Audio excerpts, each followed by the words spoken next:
प्रभु यीशु मसीह के मधुर और मीठे नाम में आज दिनांक 27 अक्टूबर दिन सोमवार को आप सब श्रोताओं का हम हार्दिक स्वागत करते हैं। आज के दिन के लिए जो वचन है लिया गया है दानियल नबी की पुस्तक उसका 6वां अध्याय 28 में। और दानियल दारा और कुस्त्रु फरीसी दोनों के राज्य के 2 दिनों में भाग्यवान रहा। प्रियो, आज का विषय है दानियल। आज हम एक ऐसे व्यक्ति से मिलने जा रहे हैं जो बाइबल में ज्ञानी, बुद्धिमान, समर्पित और परमेश्वर का एक महान भविष्यवक्ता के रूप में जाने जाते हैं, जिनका नाम है दानियल। प्रभु ने दानियल को विशेष बुद्धि और अनुग्रह प्रदान किया था। बाइबल में लिखा है कि वो बाबुल देश के सब बुद्धिमानों से 10 गुना अधिक बुद्धिमान पाया गया।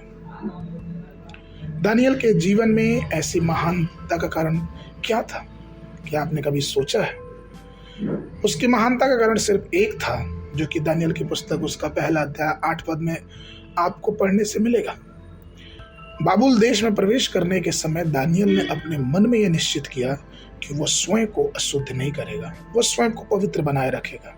उसने निश्चय किया कि राजा के स्वादिष्ट भोजनों, उसके द्वारा पिए जाने वाले दाखमधु या फिर अन्य बातों से अपने को अशुद्ध नहीं करेगा। और यही बात थी प्रियो, जो उसको परमेश्वर की दृष्टि में सबसे अलग बनाती है। एक दिन राजा नबूकदनेस्सर ने एक कष्टदायक स्वप्न देखा। उसने जादूकरों, ज्योतिषियों, टुनहों और सब प्रकार के विद्वानों को बुलाया और कहा कि यदि तुम मुझे स्वप्न और उसका अर्थ नहीं बताओगे तो मैं तुम्हें टुकड़े टुकड़े कर दूंगा। जब यह खबर दानियल के पास गई तो दानियल ने राजा से समय मांगा, यह कहते हुए कि मुझे प्रार्थना करने का समय दे कि मैं प्रभु से उस रहस्य को पता कर सकूं। परमेश्वर जो रहस्य को प्रकट करने वाला है, आत्मा के वरदानों से दानियल को भरा और तब परमेश्वर ने दानियल के सामने सब बातों को ठीक ठीक कह बताया।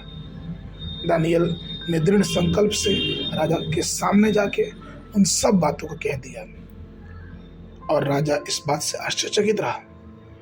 प्रियो, चाहे कुछ भी हो, दानियल ने हमेशा यह ध्यान दिया कि उसकी आराधना कभी ना छूटे, वो कभी किसी मनुष्य के सामने ना झुके।